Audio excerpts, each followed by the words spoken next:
दोस्तों, स्वागत है हमारा इस YouTube चैनल में। आज इस वीडियो में देखेंगे लेआउट टैब के बारे में। लेआउट टैब में सबसे पहला ऑप्शन आपको मार्जिन दिख रहा है। अगर आप चाहते हैं कि जो भी कंटेंट हमारा लिखा हुआ है, इसका मार्जिन ये जो ऊपर से इतना जो दिखाई पड़ रहा है या लेफ्ट से इतना दिखाई पड़ रहा, राइट से ये दिखाई पड़ रहा है और नीचे बॉटम में जाएंगे तो भी आपको इतना जो है मार्जिन एक दिखाई पड़ रहा होगा। इस मार्जिन को अगर कम और ज़्यादा करना चाहते हैं उसके लिए मार्जिन का एक ऑप्शन दिया हुआ है।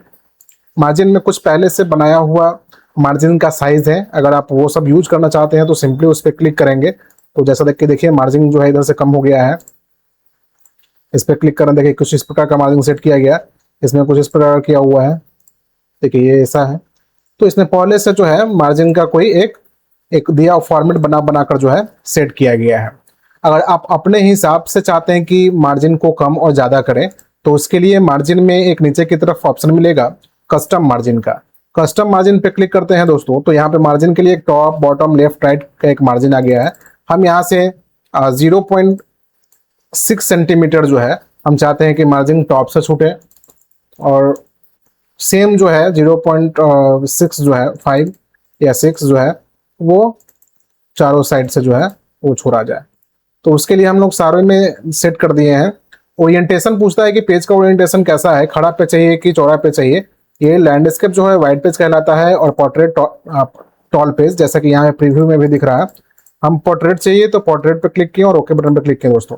जैसा कि आप देख पा रहे हैं कि जो मार्जिन पहले जो मार्जिन था हमारा इतना था, अब मार्जिन जो है इतना हो गया। तो मार्जिन को हम अपने हिसाब से कस्टमाइज करके मार्जिन को कम कर दिए। ज्यादा करना चाहते हैं ज्यादा कर सकते हैं, कम करना चाहते हैं कम कर सकते हैं। आप आपके डाटा के अकॉर्डिंग आप मार्जिन को मैनेज करने का काम कर सकते हैं दोस्तों। दूसरा ऑप्शन ओरिएंटेशन, जैसा कि मैंने बताया ही, पोर्ट्रेट पेज करेंगे लैंडस्केप करेंगे तो ये चौड़ा हो जाएगा। इसको मैं थोड़ा सा जूम आउट करके दिखाना चाहता हूँ। ये पोर्ट्रेट पेज है, सॉरी लैंडस्केप पेज है और पोर्ट्रेट करेंगे तो ये खड़ा हो जाएगा और ये चौड़ा पेज। तो डाटा के अकॉर्डिंग आप उसको जो है मैनेज कर सकते हैं कि आपको पेज जो है वो पोर्ट्रेट चाहिए या लैंडस्केप चाहिए। उसके बाद आता है साइज। साइज पेज का कैसा हो, तो यहाँ पे बहुत सारा साइज दिया गया है पेज का।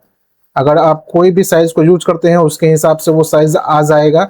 साइज का डायमेंशन वगैरह भी यहाँ पे दिया हुआ है कि कितना बाई कितना का जो है साइज आएगा। हम यहाँ पे सिलेक्ट किए हैं A4 paper size. A4 paper size जो है वो सेंचुरी वाला पेज है जिसको हम लोग फोटो कॉपी प्रिंट आउट के लिए जो यूज करते हैं। वो पेज का साइज हमारा A4 साइज पेपर का है। तो हम लोग जनरली जो काम कर रहे हैं उसको हम चाहते हैं कि कहीं भी प्रिंट हो जाए किसी भी जो प्रिंटर है उससे, तो इसीलिए यहाँ पे A4 साइज को सिलेक्ट किए हैं दोस्तों। आप अपने अकॉर्डिंग आप साइज को जो है आप देख सकते हैं कि वो आपको प्रिंट कहाँ का चाहिए और कैसा पेज पे चाहिए और कितने साइज का पेज पे चाहिए, उस हिसाब से आप उसको मैनेज कर सकते हैं दोस्तों। इसी में अगला ऑप्शन आता है कॉलम का। कॉलम में अगर पेज को बांटना चाहते हैं तो 2 कॉलम 3 कॉलम लेफ्ट और राइट का एक ऑप्शन दिया हुआ है। जैसे अगर हम लोग बाय डिफॉल्ट जो अभी हमारा सिस्टम है वो जो हमारा MS वर्ड है इसमें 1 कॉलम एक्टिवेट है, तभी आप यहाँ से कोई भी चीज लिख रहे हैं तो यहाँ तक जा पा रहा है। अगर हम इसको 2 कॉलम में बांट दें तो कुछ इस प्रकार से कॉलम में जो है बढ़ जाएगा। अगर इसी में हम लोग 3 में कर दें तो ये 3 पार्ट में जो है कॉलम हमारा पेज हमारा बढ़ गया है कॉलम में। लेफ्ट करेंगे तो कुछ इस प्रकार से हो जाएगा और राइट करेंगे तो कुछ इस प्रकार से हो जाएगा। तो अगर आप चाहते हैं कि जो भी आप पेजेस को कॉलम में बांटा जाए या टेक्स्ट वगैरह जो लिखे हैं उसको कॉलम में आप चाहते हैं लिखना, तो यहाँ से जो है इस प्रकार से हम अभी 3 कॉलम को यूज कर रहे हैं। मोर कॉलम पे क्लिक करेंगे दोस्तों तो एक डायलॉग बॉक्स खुल कर आता है उसी का। यहाँ से जितना भी आप चाहते हैं अब कितना रो कितना कॉलम बनाना है, यहाँ पे 3 रो है तो ओके बटन पर क्लिक किया तो उसी हिसाब से जो है यहाँ पे 3 कॉलम बढ़ गया है। देखिए 1 कॉलम है ये, इसमें अगर कोई भी कंटेंट लिखना है आपको तो कंटेंट लिखें और चाहते हैं कि अगले कॉलम में जाना, जैसे कि अभी यहाँ पे हम क्लिक कर रहे हैं अगले कॉलम में, तो अगले कॉलम में हमारा कर्सर जो है वो क्लिक नहीं हो पा रहा है। इसके लिए आपको ब्रेक वाले ऑप्शन में जाना होगा और यहाँ से एक ऑप्शन दिया हुआ है कॉलम का। जैसे हम इस पर क्लिक करेंगे दोस्तों तो कर्सर हमारा दूसरे कॉलम में चला जाएगा। या फिर शॉर्टकट की भी है, आप यूज कर सकते हैं कंट्रोल और shift inter. Control shift inter के माध्यम से भी आप इस कॉलम से जो है अगले कॉलम में जाने का काम कर सकते हैं या फिर यहाँ से ब्रेक में जाकर कॉलम ऑप्शन का यूज कर सकते हैं दोस्तों। तो ये देखिए आप इस प्रकार से जो है कॉलम बना सकते हैं और उस कॉलम में लिखने का काम कर सकते हैं और दूसरे कॉलम में जाने का काम कर सकते हैं दोस्तों। इसके बाद जो है एक आता है, जैसे कि कोई टेक्स्ट आप लिखें और आप चाहते हैं कि ये जो टेक्स्ट पूरा है वो जैसे है वैसे ही रहे और इसके नीचे जो है वो कॉलम बने, तो उसके लिए आपको करना क्या होगा दोस्तों, किसी लेआउट टैब में ब्रेक में जाना होगा और यहाँ पे एक ऑप्शन आता है कंटिन्यूअस का। कर्सर हमारा यहाँ पे है, हम कंटिन्यूअस पे क्लिक कर दिए हैं और उसके बाद कॉलम में जाते हैं, करते हैं 3 कॉलम। तो आप देखेंगे दोस्तों कि जो भी हमारा टेक्स्ट है वो ऊपर उसी तरह बना हुआ रहा और जो टेक्स्ट हम लिख रहे हैं उसमें वो कॉलम में बट गया है। तो देखिए ये एक कॉलम हो गया, ये दूसरा कॉलम हो गया, और टेक्स्ट लिखेंगे तो वो तीसरे कॉलम में भी जो है चला जाएगा दोस्तों। ये देखिए, तो ऊपर वाला जो टेक्स्ट है हमारा वो जैसा लिखे थे वैसे ही कंटिन्यू बना हुआ रहा और उसके नीचे जो है वो हमारा कॉलम बटा। अगर हम ये कंटिन्यूअस ऑप्शन को यूज नहीं करते तो जैसा कि आप पहले भी देखे थे कि कॉलम पे क्लिक करने के बाद अगर हम लोग डायरेक्ट अगर कोई भी कॉलम में चूज करेंगे तो वो टेक्स्ट जो है डायरेक्ट क्या होगा, उसी टेक्स्ट जो है स्टेट में जो लिखे हुए थे वो कॉलम में बढ़ जाएगा।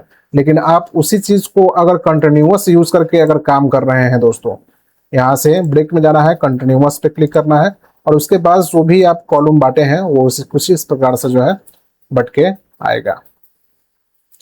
इसी में है लाइन नंबर का, अगर लाइन का नंबर लगाना है तो आप लाइन नंबर पे क्लिक करके कंटिन्यूअस पे क्लिक करिएगा। तो देखिए दोस्तों कुछ इस प्रकार से जो है एक लाइन का जो है लाइन नंबर आ गया है, जो भी हमारा कंटेंट था।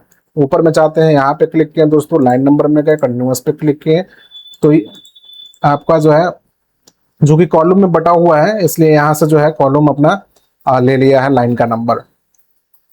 ठीक है, उसके बाद हाइफनेशन है। हाइफनेशन से हाइफन वगैरह देने के लिए कोई कंटेंट वगैरह आप जो लिखे हैं इसको हम सिलेक्ट करके एक बार ऑटोमेटिक पे क्लिक करते हैं तो देखिए यहाँ तक टेक्स्ट हमारा जा रहा है। उसके बाद जो टेक्स्ट में कुछ वर्ड या कैरेक्टर बढ़ जा रहा है उसमें हाइफन के साथ जो है इसको आगे बढ़ाया जा रहा है।